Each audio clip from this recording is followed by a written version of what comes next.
नमस्कार दोस्तों। आज हम लोग हिस्ट्री का क्लास 10th के जो है हिस्ट्री का कुछ गेसिंग क्वेश्चन जो है हम लोग देखेंगे, जो 2024 10th का बोर्ड एग्ज़ाम के लिए जो है वो काफ़ी इम्पोर्टेंट क्वेश्चन है। सबसे पहला क्वेश्चन है कि राष्ट्रवाद क्या है। देखिए, राष्ट्रवाद जो है एक ऐसी भावना है जो किसी विशेष भौगोलिक, सांस्कृतिक तथा सामाजिक परिवेश में रहने वाले लोगों में एकता का वाहक होती है। अर्थात जो है यह हमें जो है ना एक क्षेत्र विशेष या एक देश विशेष से जो है लगाव को प्रदर्शित करता है। देखिए, दूसरा क्वेश्चन है वो कि मेजनी क्या है।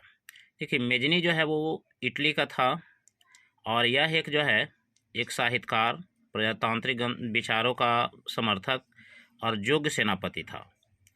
उसने 1831 में यंग इटली की स्थापना किया था। अगला क्वेश्चन है कि जर्मनी के एकीकरण में प्रमुख बाधा क्या थी। देखिए, जर्मनी एक बड़ा देश था और यहाँ पर जो है बहुत छोटे छोटे क्षेत्रों में जो है ये लगभग 300 छोटे बड़े क्षेत्रों में जो है वो विभक्त था और सभी क्षेत्रों का जो है अलग अलग वहाँ की भाषा, संस्कृति और रहन सहन, रीति रिवाज अलग अलग था। उनमें राष्ट्रवाद की भावना का भी जो है वो अभाव था। तो ऐसी स्थिति में उनकी प्रमुख जो बाधाएं थी वो था, सबसे पहला है कि पूरे जर्मनी का जो लगभग 300 बड़े क्षेत्रों में विभक्त होना था। दूसरा है कि उनमें राष्ट्रवाद की भावना का अभाव था। तीसरा है मेटरनिख की प्रतिक्रियावादी नीति और चौथा है राजनीतिक, सामाजिक और धार्मिक विषमताएं, जिसमें सबसे प्रमुख जो चीज़ें थी वो राजनीतिक, धार्मिक और सामाजिक जो विषमताएं थी ये था। और पूरे जर्मनी का लगभग 300 छोटे बड़े राज्यों में विभक्त होना सबसे प्रमुख बाधा मानी जाती है। तो 2 नंबर का एक क्वेश्चन जो है वो ज़्यादातर 2 नंबर का क्वेश्चन पूछता है और इसमें जो है जो प्रमुख रूप से जो है पहला और जो चौथा जो है ये प्रमुख बाधाएं थी। अगला है क्वेश्चन वो कि मेटरनिख युग से क्या समझते हैं।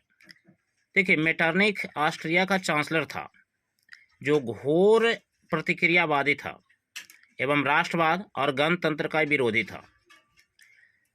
1800 अगला क्वेश्चन है कि 1848 के फ्रांसीसी क्रांति के प्रमुख कारण क्या थे। देखिए, 1848 के फ्रांसीसी क्रांति के प्रमुख कारण था लुई फिलिप की नीति का असफलता, राजनीतिक दलों में संगठन का अभाव, समाजवाद का प्रसार और मध्यम वर्ग का शासन का प्रभाव। ये जो थे वो 1848 के फ्रांसीसी क्रांति के प्रमुख कारण रहे।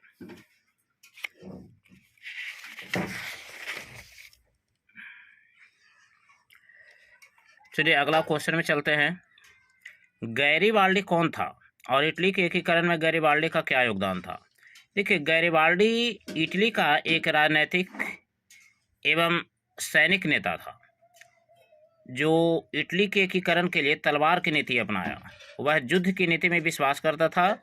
उसने सशस्त्र युवकों की एक टुकड़ी बनाया जो लाल कुर्ती के नाम से जाना जाता था। अगला क्वेश्चन है कि यूरोप में राष्ट्रवाद को फैलाने में नेपोलियन बोनापार्ट किस प्रकार सहायक सिद्ध हुआ। देखिए, यूरोप में राष्ट्रवाद को फैलाने में नेपोलियन बोनापार्ट की महत्वपूर्ण भूमिका थी। उसने इटली और जर्मनी के राज्यों को भौगोलिक नाम की परिधि से बाहर कर उसे वास्तविक तथा राजनीतिक रूपरेखा प्रदान किया।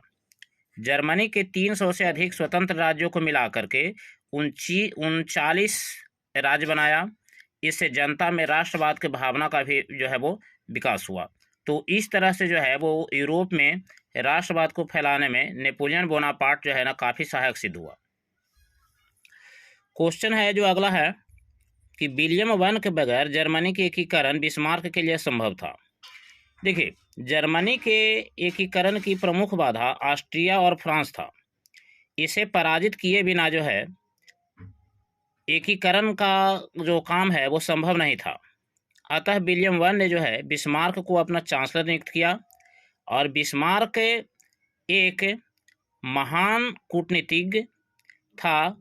उसे जर्मनी के एकीकरण के लिए उसने रक्त एवं लौह की नीति का अवलंबन किया। अगला है कि शीत युद्ध से क्या समझते हैं। देखिए, शीत युद्ध जो था एक वाक युद्ध था, माने दो देश जो है आपस में वास्तविक युद्ध न करके बातों से युद्ध जो है वो उनके बीच हुआ करता था, और ऐसा महसूस होता था कि लगता है कि अब जो है वो वास्तविक युद्ध छिड़ जाएगा, लेकिन ऐसी नहीं थी। दोनों देश जो है वो एक दूसरे को नीचा दिखाने का प्रयास करते थे, जैसे भारत और चीन, भारत और पाकिस्तान, इन दोनों के बीच जो है वो वर्तमान समय में अभी जो है वो शीत युद्ध चल रहा है। और इसके पहले जो है वो उसके पहले अमेरिका और सोवियत रूस के बीच जो है शीत युद्ध चला, जो 1991 के बाद जो है वो सोवियत संघ के टूटने के बाद जो है वो समाप्त हो गया। अगला है कि पूंजीवाद क्या है। देखिए, पूंजीवाद ऐसी राजनीतिक आर्थिक व्यवस्था है जिसमें उत्पादन के सभी साधनों, कारखानों तथा विपणन में पूंजीपतियों का एकाधिकार था। खूनी रविवार क्या है। अगला क्वेश्चन है कि खूनी रविवार क्या है, या खूनी रविवार से क्या समझते हैं। देखिए, रूस में 1905 ईस्वी में रूस जापान युद्ध के समय रूस में कृषकों की स्थिति, मजदूरों की स्थिति काफ़ी दयनीय थी। रूस जापान युद्ध में रूस की पराजय ने क्रांति के लिए आग में घी का काम किया। 9 जनवरी 1905 ईस्वी को रूसी जनता ने रोटी दो के नारे लगाते हुए सेंट पीटर्सबर्ग की ओर जो है वो बढ़े।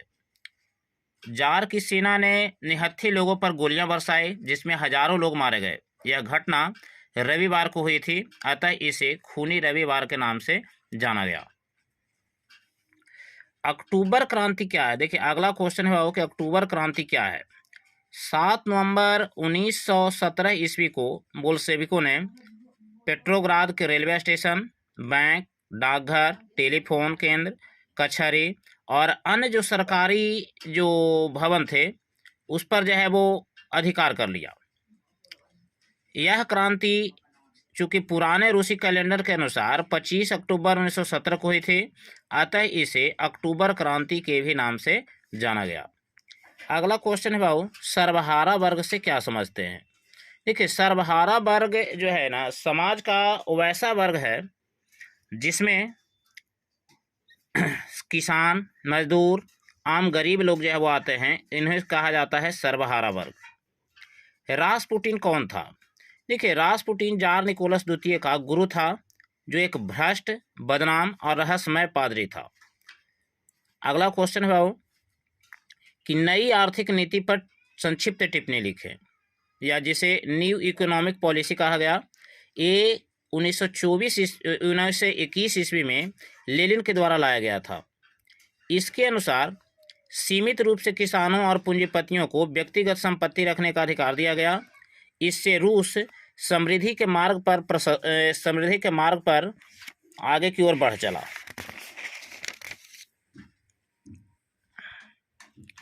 क्वेश्चन नंबर आगे है, रॉबर्ट ओवन पर संक्षिप्त टिप्पणी लिखे। देखिए, रॉबर्ट ओवन इंग्लैंड में समाजवाद का प्रवर्तक था। इंग्लैंड में औद्योगिक क्रांति के फलस्वरूप श्रमिकों के शोषण को रोकने हेतु आदर्श समाज की स्थापना का भी इसने प्रयास किया था।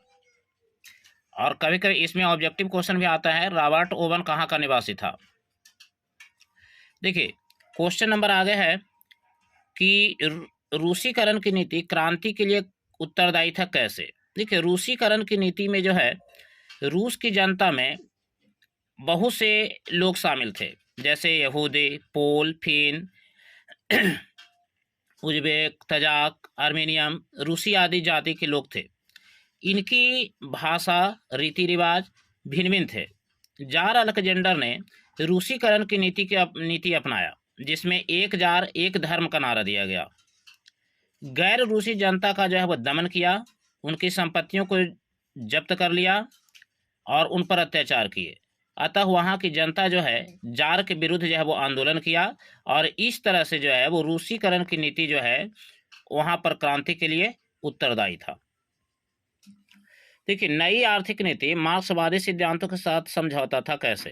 देखिए, मार्क्सवादी सिद्धांत में व्यक्तिगत संपत्ति की अवधारणा नहीं थी, लेकिन लेनिन ने जो है किसानों को स्वामित्व दिया, व्यक्तिगत उद्योग धंधा चलाने का अधिकार दिया। यह नीति मार्क्सवादी सिद्धांतों के साथ एक समझौता था। क्वेश्चन है अगला कि साम्यवाद एक नई आर्थिक एवं सामाजिक व्यवस्था थी। कैसे? देखिए, रूस में क्रांति के बाद नई सामाजिक आर्थिक व्यवस्था की स्थापना हुई।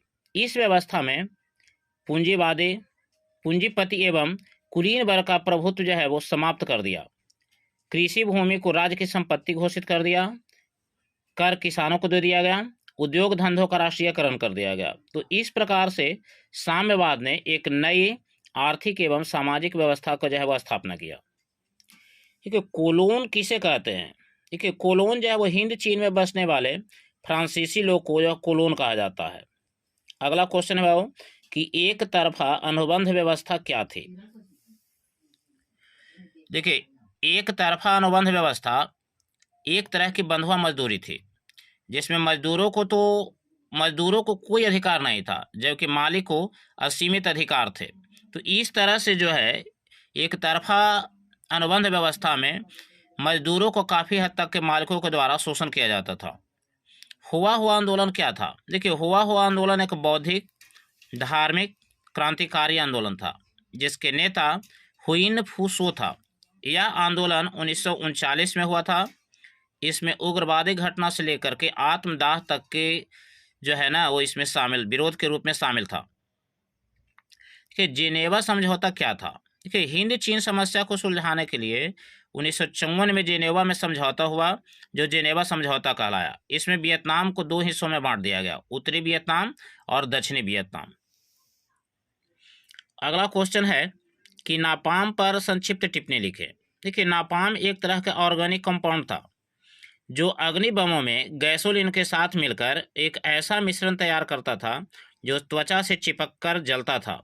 इसका व्यापक पैमाने पर वियतनाम में प्रयोग किया गया। तो देखिए, इस तरह से जो है आज हम लोग जो है 25 क्वेश्चन जो है जो काफ़ी इम्पोर्टेंट क्वेश्चन है, जो वो 10th एग्ज़ाम जो है 2024 के लिए बोर्ड के व्यू से जो है वो यह बनाया गया है। तो इस तरह से जो है वो आप लोग इसको पढ़ करके और इसको कुछ इम्पोर्टेंट क्वेश्चन है तो इसको याद कर करके जो है आप बोर्ड की तैयारी को कर सकते हैं।